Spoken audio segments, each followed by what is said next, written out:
Hey guys, this is Turok. In this video, I'm going to be doing a review of One Piece Chapter 1191. There was another break. I guess this time it was actually because Shonen Jump took a little vacation. And I thought Oda maybe was doing it because he's been kind of doing a lot more of them as years have gone on. But this is continuing on with Luffy and the others fighting Emu. And I thought we were going to keep focusing more on going back soon to Zoro and Sanji fighting their respective opponents. Oda's done this before, though, where he focuses on Luffy's fight with the main villain, like with Crocodile. He did it, because I was rewatching the LMS episodes a while back, and Luffy had fights Crocodile, and then gets defeated in a very similar way here, where Oda likes to have Luffy skewered, as I said. And now I thought after that chapter we'd go to Sanji and Zoro for a while, but Oda's still focusing on this a bit more, and I can't tell anymore now when we'll probably go back to the other two's fight. But I will say too, I feel like those fights will probably be somewhat shorter. Oda seems to be like, I feel like Oda in the past had a little more chapters devoted to some of the longer fights with the others, and it's like, it's hard to tell anymore how he's doing this because he's the pacing just feels different than what he did in the old days, and the way he like swaps around more now than he did too. But we will get to those fights, I'm sure, eventually. The last time we saw those two, Emu each gave Summers and Killingham a recreation or whatever of heirloom swords, weapons of the Killingham Summers ancestor who served in the war against as leaders of the alliance of that war against the ancient kingdom. So I'm very interested in that for both the opposite regions in a way, opposite ends, because it's gonna be Sanji's gonna be fighting someone with an interesting weapon, and Sanji doesn't use weapons to fight. Same with Luffy too, really. They fight with their legs or feet, fists respectively, while Zoro is the one that uses a weapon. So Zoro, seeing his opponent get an upgraded sword, is just going to make him salivate at the anticipation of that fight. So I can't wait to see how that's going to work out either way. So in the last chapter, we saw Scopper fighting Emu, and he was very impressive in that, but he also could not defeat Emu. And so I can't figure out at this point where Oda's going to go to have somebody finally have a kind of like an advantage against Emu. Because you think about this, like, I'm thinking about like how he's done this before. First, with like when Luffy fought Crocodile, Luffy can't punch Crocodile initially because Crocodile is a Logia. Luffy doesn't have Haki yet, so he had to use water to start having an advantage, and he used blood. And then I'm thinking about to go to another anime manga. You got in Bleach when Ichigo fights Byakuya Kuchiki, he has no chance in history because what they were doing there initially was power scaling. We saw all the other captains have unique abilities, but so Ichigo didn't have anything like that yet, and he really never does. But Ichigo had to upgrade to use speed to outdo Byakuya, and Ichigo's advantage finally became his speed of his Bangai. He just simply powered scaled so high that it didn't matter what Byakuya Kuchiki could do with his own speed and power initially, and he had his advantage was having all those blades come around what plant were they again? The peach petals, I forget what the petals, and they come after. They use them to surround the people and just slice them up. And then once Ichigo was fast enough, he could see them. So it's like so far here when Ichigo's been fighting. So this is kind of tricky now because this is the fourth big fight really with Ichigo. Luffy using Gear 5th. And I'm trying to figure out if Oda's going to mix it up a bit here with the fight, where Luffy has to do something different than anything he's done before. So in the past, when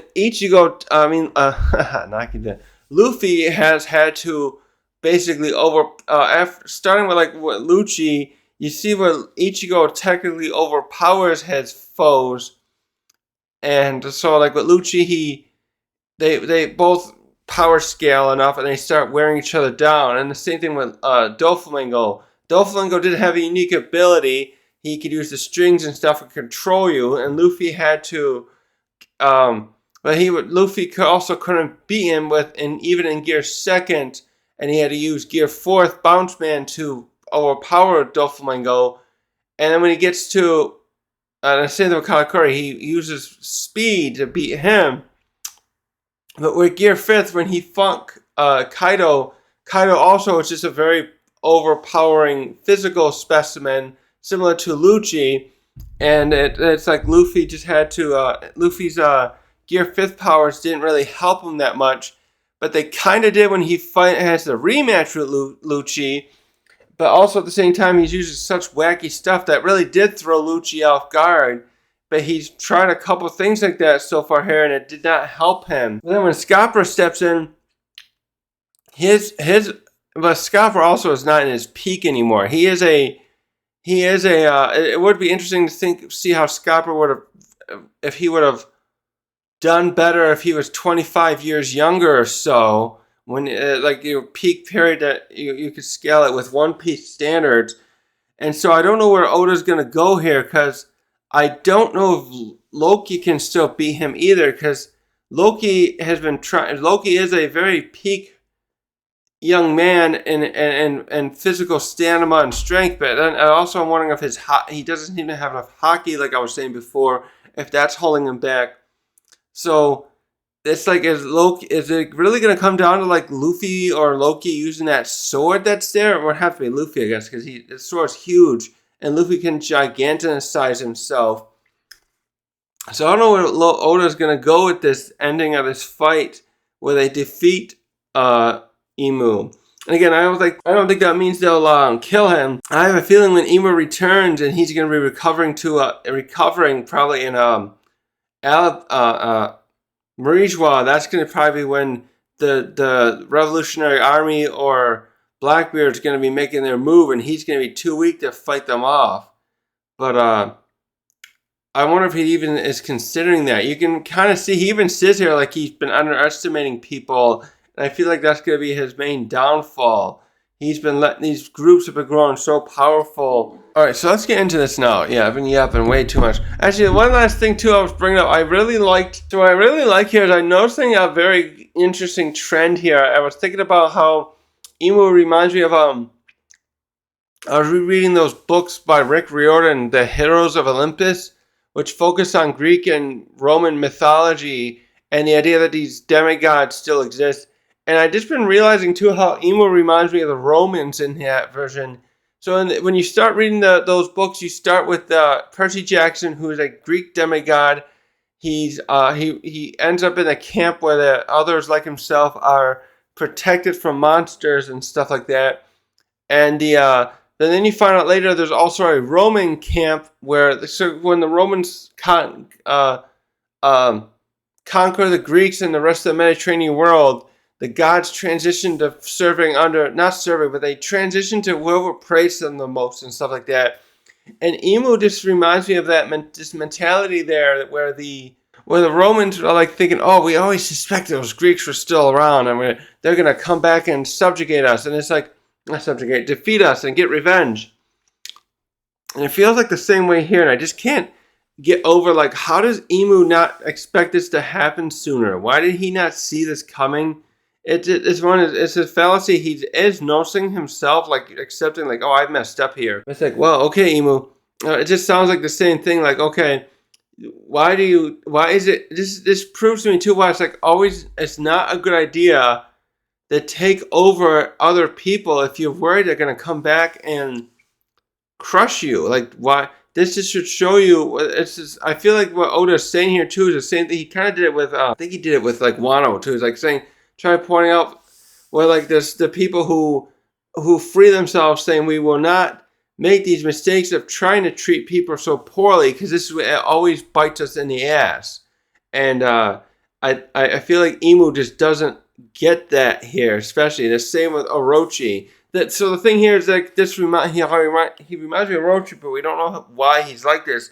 With Orochi, his family was persecuted by ancestors of Odin for a crime, and so now Orochi wants to get back at them. We still don't know why Imu did this why he wanted to fight the ancient kingdom, why he thinks his ideals are better, why he thinks he can rule over people. And so we don't understand, like, if he's like, so with Orochi, you kind of like, you feel a little sorry for him and you kind of pity him or whatever, because he's like, okay, he had to run his whole life and from being persecuted and he would have been executed and whatever. And it was like, why didn't like Odin's father and the other people just stop doing that? And it's like, again, it's the same thing of being bit in the ass. It feels like Odin's ancestors didn't realize by doing that, someday someone was going to make a misstep, and then a reversal will happen. And we just don't know, like, if it feels like with Imu, he is doing this because he thinks he's superior, but it's like now he's fucking up too by saying, oh, I should have seen that these other people would step up and try to defeat me sooner, and I should have nipped it in the bud a lot sooner. So anyways, so the fight goes right here. After we get Luffy getting back up after Scopper has been downed, he delivered a blow that knocked down Imu into the underworld, but he also lost an arm in the exchange. So Luffy goes over to check on Scopper, and he's like, "Wait, what happened to you, bud? Your arm's cut off." And so so Luffy's like, "Yeah, I'm sorry. I know you were fighting to defend me, and I didn't want you to get hurt." And but Scopper's very honest in a way that I wasn't expecting to. He's like, "Oh, fuck off. I was fighting hard for Elbaf, not for you. I didn't think you could get back up." So you kind of see, we saw it in the last chapter too. Scopper's kind of like pessimistic in a way where like, and that's why I gave like Luffy that like talking down to for like, oh, this was something I really liked where he's like saying, you're getting too full of yourself, Luffy. You think this is still a little boy's adventure. You want to be king of the pirates. You have to understand everyone's out to get you, and you have to realize the danger you're gonna put your friends in and stuff. And saying, don't come here and try to say you're going to help everyone if you can't really, like, if you're going to mess around. Because, like, Scopper has skin in the game. He has family here, so he's not going to mess around and try and defend his family and the citizens there who are, like, his neighbors and that. So Luffy's crawling over to Scopper, and he falls down, and he's like, "Old man, who is this guy? I just don't get it. Why is his power so different?" Scopper gets up and he's cutting off the bleeding on his arm. He starts putting what do you call it? I forget what you call it when you trying to stop the bleeding. He bandages himself up. I don't get the way he reads it. He says it. He's like, "Who he is not something anyone ought to know. But if I'd call him anything, it'd be God." And so I think the translation for this shouldn't be really God, but it is our translation. I think what he means is like something who's unnatural and immortal. I think that's where he's getting at, but he's trying to say like, yeah, this is like something like it makes sense why Scopper thinks of this too, though, because he's fought the God Knights and he understands that they can regenerate, and you have to use Conqueror's Haki to harm them. And that still brings up the question I brought before about like, okay, does Conqueror's Haki and Advanced Armor Haki kind of work hand in hand to like hurt people like this? Because we had this whole we've seen this stuff with Kaido and Big Mom where like they seem invulnerable to regular armament Haki, and that's when the advanced one came in, and now we're switching to Conquerors being a key thing too, and I'm a little confused if that's kind of the same thing here. I was just watching it the other day. I saw one of the reactors pouring it when it was Halo and Kiss, and they're watching Beige give that laydown of his plan about hurting Big Mom, and it's like, okay, why is she immune to damage? And it's the same thing here. What is unique here about Imu is bugging me the same way. Is Haki that much more immense? Because once Luffy learned to use the advanced armor Haki, and he punched Kaido after he came up there, that was like 1,115 in the anime. It's like, oh, that hurt. How are you bleeding? It's like, okay, how do you do the same thing here with Emu. No, Loki did attack him earlier too, and did harm him a little bit, but there's just something here. I think Oda's trying to leave some little breadcrumbs, and I'm just missing the idea here. I'm just like confused here what Oda's gonna go with. What is Scapper trying to say here? Like, oh, this is a god. This is something way different. We go to the underworld, and we got these other. Emu landed after Scapper knocked him down there. Some of these other beasts started coming up upon him, like thinking, "Oh, is this something we can eat?" But suddenly, like Emu starts emanating Conqueror's Haki and just knocks them all down, and he just starts looking very frustrated himself. This is where I was like bringing this up earlier. He's like the crew of the King of the Pirates, and then he starts thinking too. Back then, when God Valley happened, I failed to foresee how all these people that I let leave there would become problems to me. And he calls them like they're all mere children. And I'm thinking this is something too. I'm wondering if so there's something here too where I was thinking about when he said that, where I'm thinking maybe he's not exactly immortal with his age. Maybe he's like similar to the giants, but he can live even longer. I'm wondering if he's like a special race, different, like a hybrid race, because he looks a lot like a Lunarian, and he's also got the horns that remind me of what Loki and Harold have. And I'm wondering if there is something with these ancient giant things where he's just from another race where he can just live a long time. But also, I brought before, maybe he's not from here. Maybe he's from the moon or something, because he had to have that special veil thing over himself, because he can't stay in our atmosphere for very long.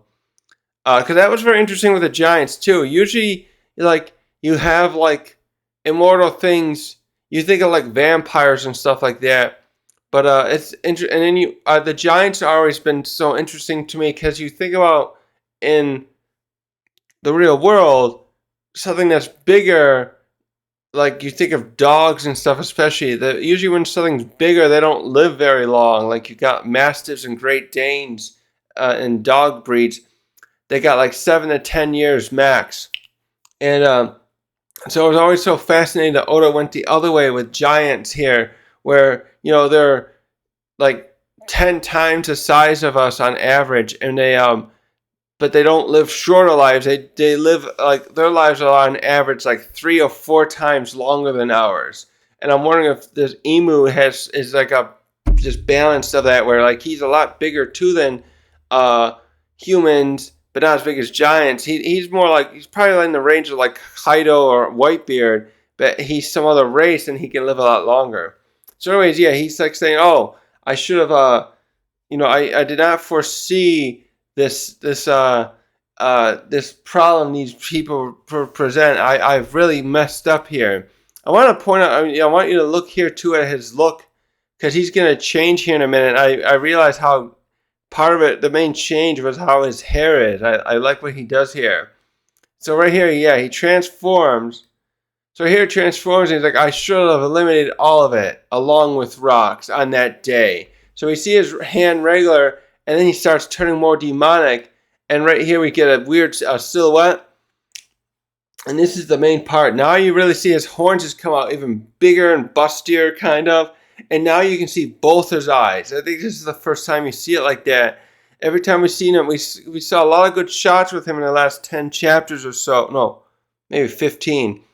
But now it's the first time his other hair just like suddenly slicked back. It's kind of like, I wonder if the anime would do that, like what Aizen did in the story. When Aizen, up until you realize he's after he finishes his little reveal as a villain, he pulls his hair back. He had it kind of sitting down a little bit around his face, and he had the glasses. He takes the glasses off.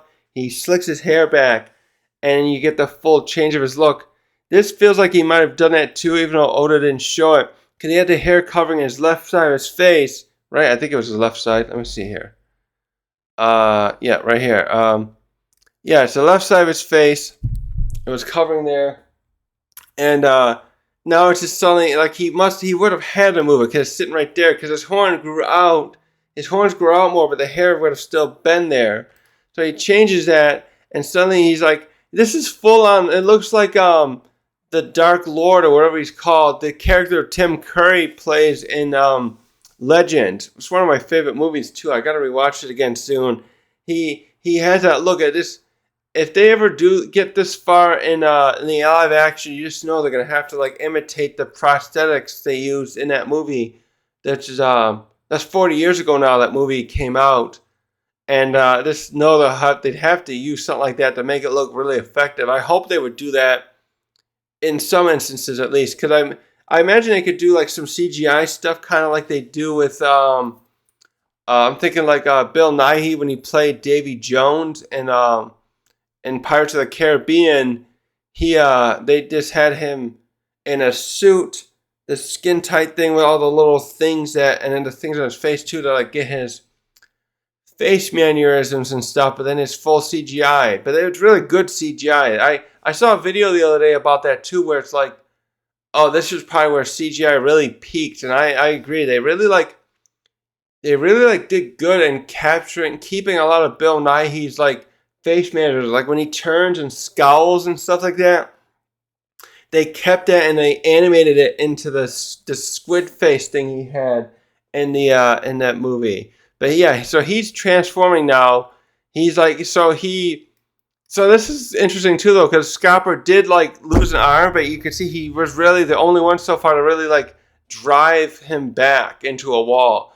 Yeah, Loki got a good hit on him once, but like then after that, like Imu kept parrying all his other attacks. So I'm wondering here though, because Loki is going to come back later, and Luffy too is recovering.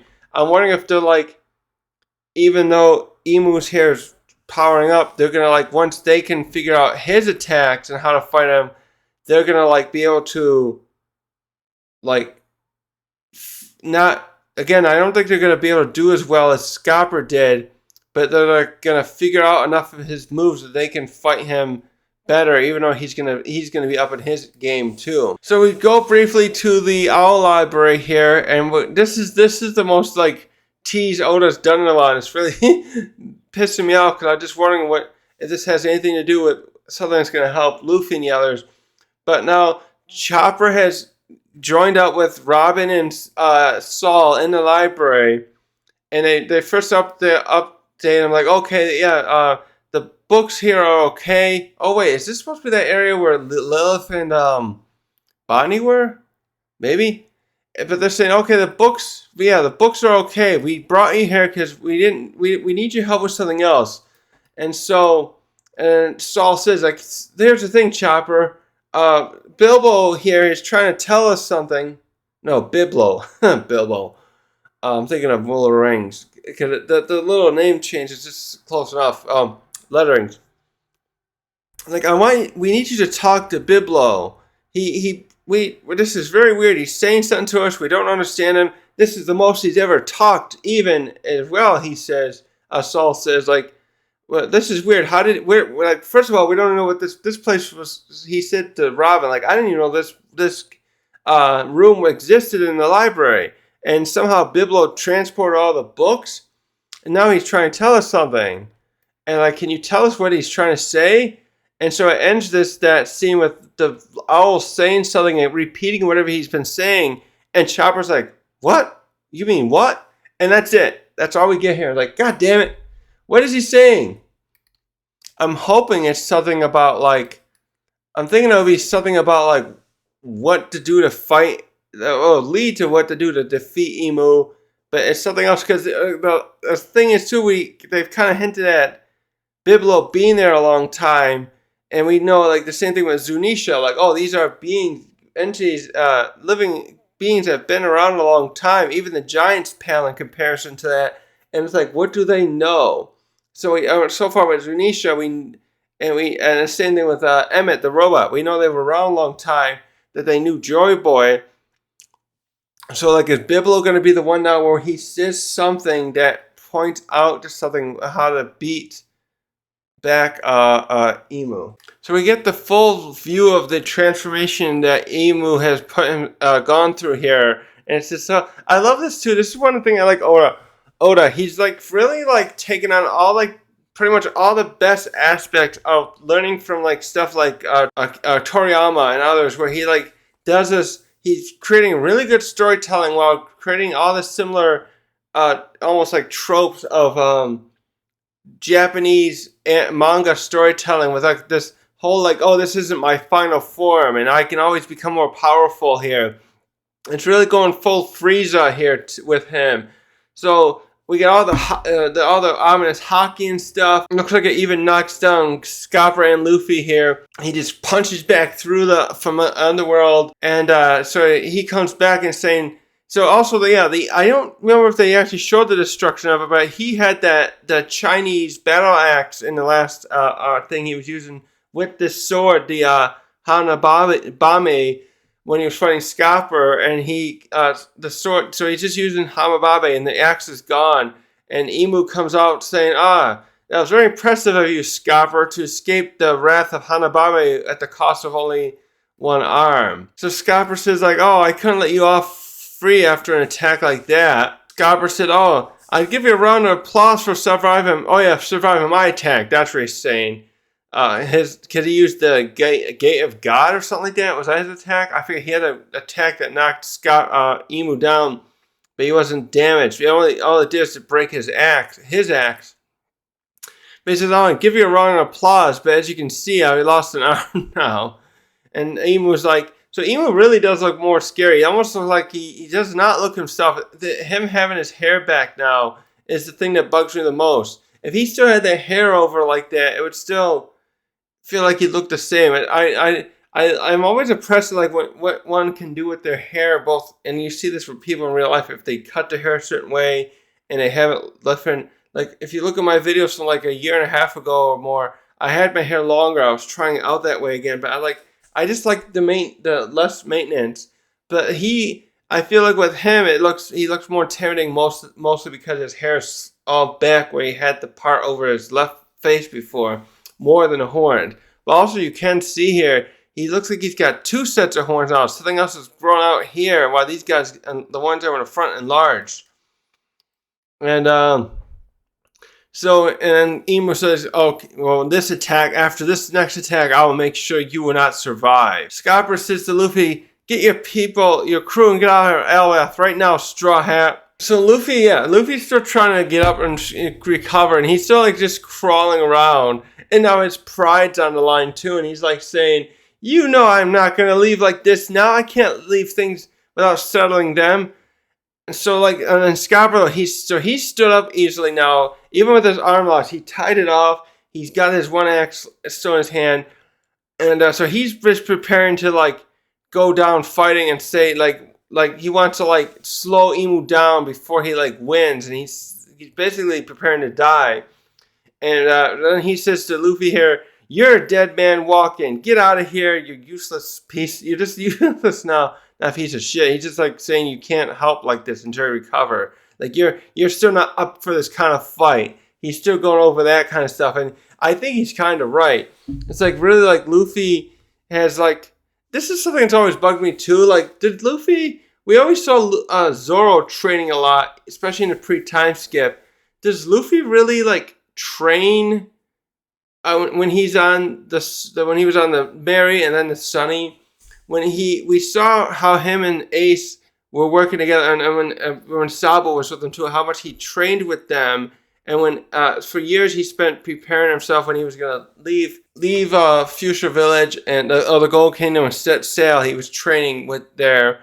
We saw a bit of it again when he was up. When we saw like when Kuma was checking in on him to see if that was really he's really Dragon's son. He was like perfecting the battle axe technique that he uses to defeat Arlong. And then when he's training Rayleigh, he stays 2 years working and learning how to use hockey, and then he's perfecting his Gear 4th versions.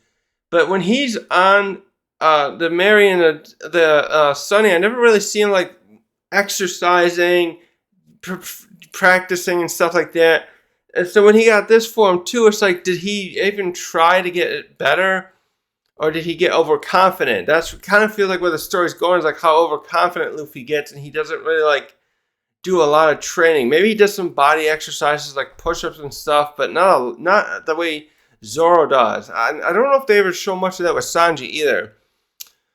But, Luffy's saying, I can't leave either. I'm not going to also, Luffy's like thinking, like, I can't leave you alone to die like this. It just wouldn't be right. I can't let that, my conscience wouldn't let that happen. Let that sit well with me. So then Imu comes in. He's got the Hanababi, and he starts getting ready to use it and skewer Scopper. At the last second, Haruden comes back out of nowhere, and like we saw him get damaged by Imu a while back when he first showed up, and he punches. He comes out of nowhere, and he just kind of does a decks Imu into the ground with a punch there, and so he's all bandaged up. No, is he bandaged up? I thought he was bandaged up there, because I know he got hit by an explosion, or maybe it was there, because Scopper had to bandage him up after he got so like. He tried to, so let's see, Imu first attacks Gerd because she's holding Summer, and then, I think Haruden tried to go in and attack Imu right after that, and Stanson saw the danger this guy posed, and he pushes Haruden away, and he lost his leg, but, I think he got hit by one of those, the first time we saw him use an explosion, he used the one on the ice encasing Gunko too, but it didn't work on that one. But it worked on this. I think he was the first one to actually get harmed by it. So he just stuns in and he's like doing the thing. It's kind of like he did with the big guy that works for Doflinger. He just punches him in. We get a very satisfying shot here of him hitting. I wish I would have broke his horn off. He just got like and as he's doing it too. Imu pulls out shoots one of the little flames again. By the way, too, his hands are all black. I forgot to say that earlier, and I'm sure it's not meant to be hockey. He's getting coated in this darkness, which is very interesting the way they're showing this. Because I was thinking this was something we would see with Blackbeard once we see him, how he might have evolved the use of his darkness fruit. But we're getting something early here with this thing with Imu having some kind of coating of evil things all over his body. So he punches. So Haruden punches him away, and then Imu flicks two of the fireballs. No, it's three of them actually. You see two fingers, but it's like three of them you see here. But like you see it. So this I think is supposed to be where Haruden is, and he punched Imu over into the tree there. It looks a lot like rock, but we gotta remember they're fighting on a tree now. There's no rocks here to go.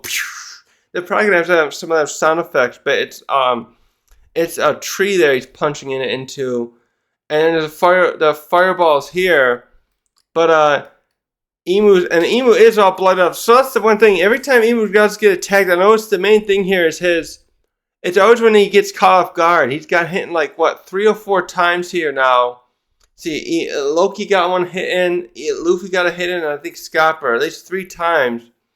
So he is capable of being damaged, but you have to catch him off guard.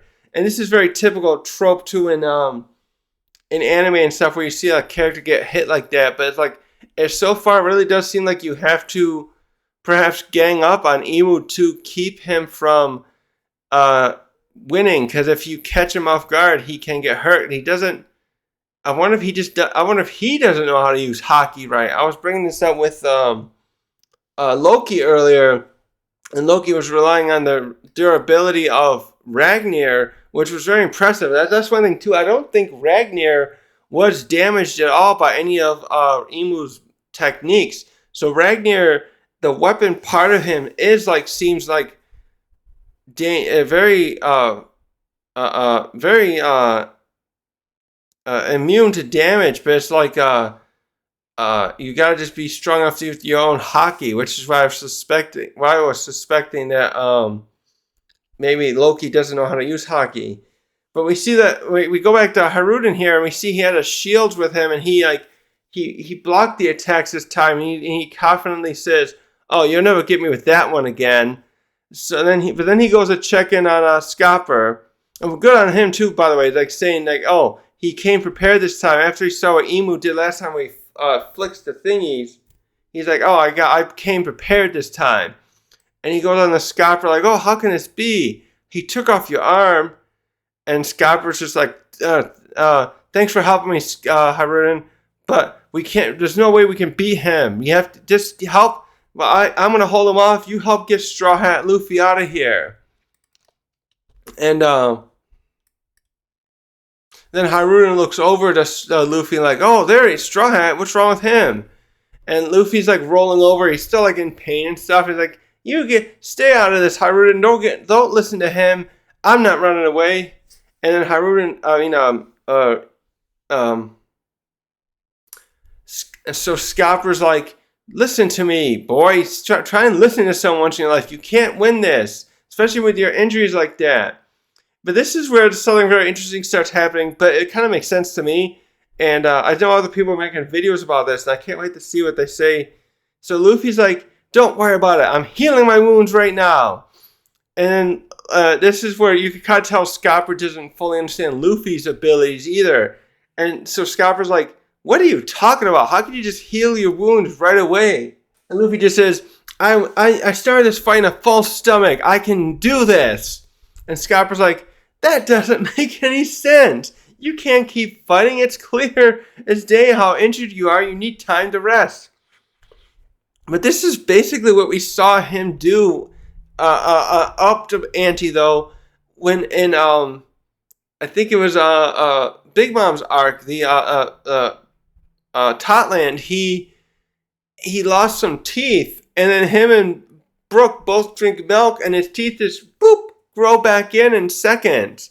And now suddenly now with this, I think the logic here is it's the lack of logic too, is that his Gear 5th's ability to be Toon World and break reality is working where it can is working to an effect where as long as he's got enough calories in him, his body can now accelerate his healing. And this kind of makes sense too in his logic, and when you think about what Luffy can do, because of how he can the same thing kind of applies, I think, with the powering up with Gear 2nd and how he does with Gear 4th. It was blood doping was the thing that Oda is using to make this how Luffy did that. The artificial forcing of the body to do that is how Luffy can use Gear 2nd, and if you can accept that works that way, to me that makes sense that he can also with enough calories, he can also start making his body accelerate the healing. So what's really interesting here is how Oda's going full on in with Luffy's bullshit powers. Luffy's wacky powers, with the one caveat where he was talking, I think, was it Lucci that said it early in Eddie's lobby? There was something with that, and there was something too when Ivankov was using his hormone injections. The more you do this kind of stuff, and this too, the sacrifice here is Luffy's lifespan. So the more he keeps doing this weird stuff like this, the more it's looking apparent there's going to be a point where Law is going to be there, and somebody's going to say to Law it's going to be a scenario where can we do anything to save Luffy? And it's going to be at least put on the table that Law can I can help him at the sacrifice of my life. I don't think Luffy would accept it himself. So if Law did it, it would be where he does it whether Luffy wants it or not. And it's just very interesting though that we've gone to this point where Luffy can now heal himself, because he really is pushing himself too. This is interesting too, because when he used Gear 4th against Doflamingo, we saw too, he said, oh, I can't, Doflamingo is recognizing it too. Oh, this form of yours, it's very hard on your body. And he said in the last chapter, or was the beginning of this one, oh, if I fall out of Gear 4th, Gear 5th here, then when I form like this, I'll be in real trouble. So he knows he's really pushing himself in all the ways possible here. And it's just going to be interesting when he, to see it where the breaking point comes of this with his lifespan and stuff. And so while he's recovering there, and Scopper's like, "What the heck is going on? Even I can't fathom this." Imu sends more bombs flinging at them, and then Luffy like, "Oh, I sense him coming. Be careful, guys." And so Haruden though comes in to save the day in this part, and he jumps in and he shields it. He uses his back again. Didn't he just do this something like this a while back? I feel like he just did. Who did that a while back where they were shielding someone? So anyways, he grabs Scopper and Luffy and turns his back to the bombs as they were propelling themselves being propelled at them. And so Imu has gotten back up now, and he's floating over them, checking if that worked. And so Scopper's like, "Haruden, we have to pull back and come up with a plan." And then it says, so Haruden starts putting on the Elbaf type speech like, "No, Mr. Ya, you know Elbaf will never give up. Our warriors are always prepared to die glorious battle." And Scopper's like, "You guys need to cut that out. We need a plan. We don't want to just die recklessly and stuff like that. We gotta fight. We have to live another day and just not throw our lives like foolishly." He's saying. So now we get to the end here, and he's like, "But if I die," so he's saying, Haruden's saying, if I die here, like he's saying, I'm gonna stay here. I'm not gonna run away. I can't do that. And if I die, there's still Loki. So out of nowhere, Loki jumps out too. So he's been sitting around. It's kind of like what Scopper was doing for a while too. Scopper was sitting over there with Chopper a while back when Dorian Braga and the others were still possessed, and he was recovering. Now he's come back since then. So now Loki's recovering too. We've been recovering over there. And he's like, and he jumps out of nowhere. And it's like, "That's right, brother. Let's get ready. Let's work together." And this is really, I hope there's some like good music with this. Like he's like saying, "Brother, let's fight together. Square up." And then Luffy suddenly like, there you go. And then suddenly the hole is just gone. You still see blood on him. It looks like the hole is just gone.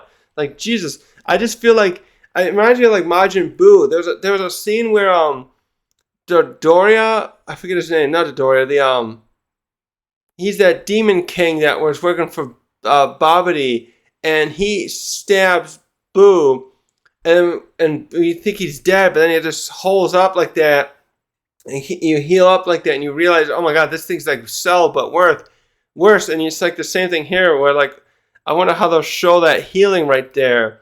It's like, oh, I'm all better too. And then Scopper's like, "You guys are all blowing my mind. How is this possible?"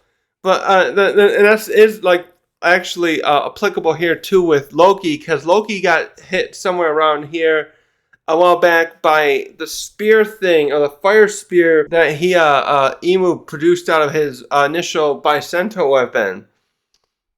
So Luffy starts winding up a little punch, and the other two also get their weapons ready, and we get the same tack here. This is the one that I think it's almost the same, close to it. I just looked earlier. The one that I'll pull up in a second. The Gerd, Roto, and Goldberg used earlier when they were fighting one of the other things that Killingham it makes. Killingham, right? So the Triple General Goku Sovereignty. So these two they're doing it. It's very similar to how. And again, so the other three did, and what Dorian Bragi do, they wind up their weapons, and then Luffy's doing it with them. Again, it's the three though now, so it's more like Goldberg, Gerd, and Roto doing it. And he looks like I think Imu might have been preparing an attack. I'm looking around my camera here, my TV, and so but you see this. The last thing you see, the three of them fire. I can't tell if Luffy's just firing a punch. That's usually what he would do. But the other two are like using like hockey.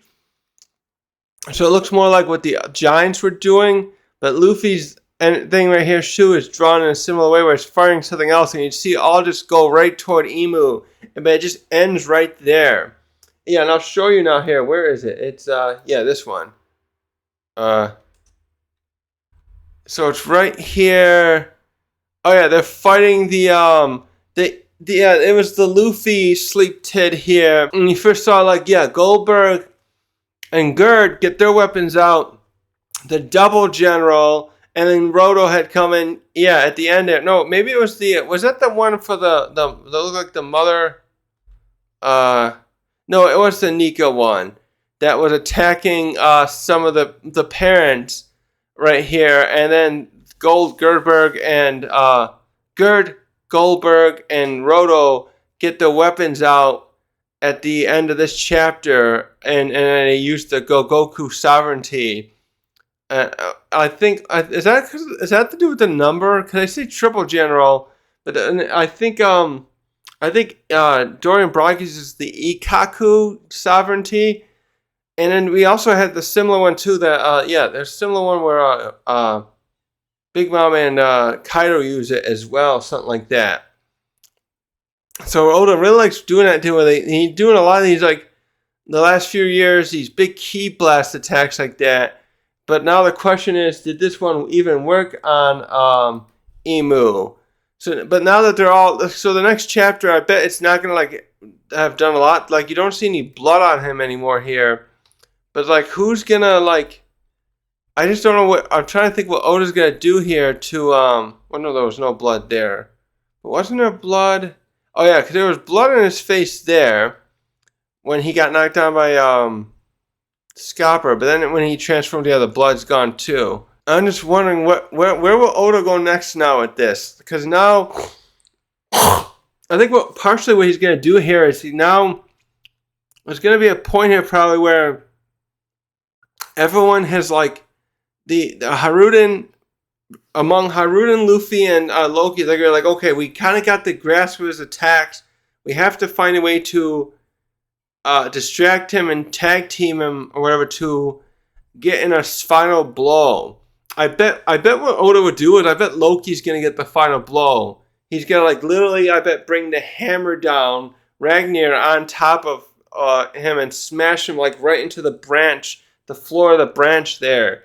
Well, Haruden and Luffy kind of like Luffy could be like the distraction because he's all goofy and like, hey, look at me over here, watch me as I flurry a flurry of punches, and Haruden like will punch him, then come from the side or something, and then Loki comes down upon him like the giant thunderbolt of the sky. Like he should bring like what's that name? There's a word I was gonna say for an attack, and it's like just I really do think that if Loki get a solid attack, a hockey infused swing with Ragnar especially, plus elemental damage, like he should try ice actually. Maybe now I think about it, if he could like, I wonder if he could like freeze Imu's body up like he did when he was fighting when he possessed Gunko. So this was a wild chapter. It was so short, but everything going on here was really, really good. And in this form especially, this whole like Tim Curry legend thing, I almost want to hear, actually we kind of got that when we saw Imu in when he was talking to Cobra in the anime. I'm hoping they make sure they keep that kind of weird voice thing going on, and I kind of hope I would kind of want them to like impersonate the way Tim Curry's voice sounded in the movie Legend, because this just looks so much like that with the look and the eyeballs and things. Oh yeah, the eyeball things changed too. Now they're down here. They were around his back before, weren't they? And now they're around his waist. And he's got the ones around his arms as well. So this is a whole thing here is still like very perplexing. Like I kept bringing up earlier, oh maybe he's a immortal thing, but I'm wondering if this still has something more to do with his power, the devil or whatever it's called, that's making him transform. And it's like, okay, how much of this is really also like is this thing using his body? Is it like, and where's he drawing this transformations from? I feel like there's a cost here to this, what he's doing as well. It's like the same thing with Luffy. I was just talking about earlier. Luffy is now gone full on where he can like even heal himself. It's like, and the cost is gonna be his life. And we kept seeing Imu like look like he's like having trouble being here.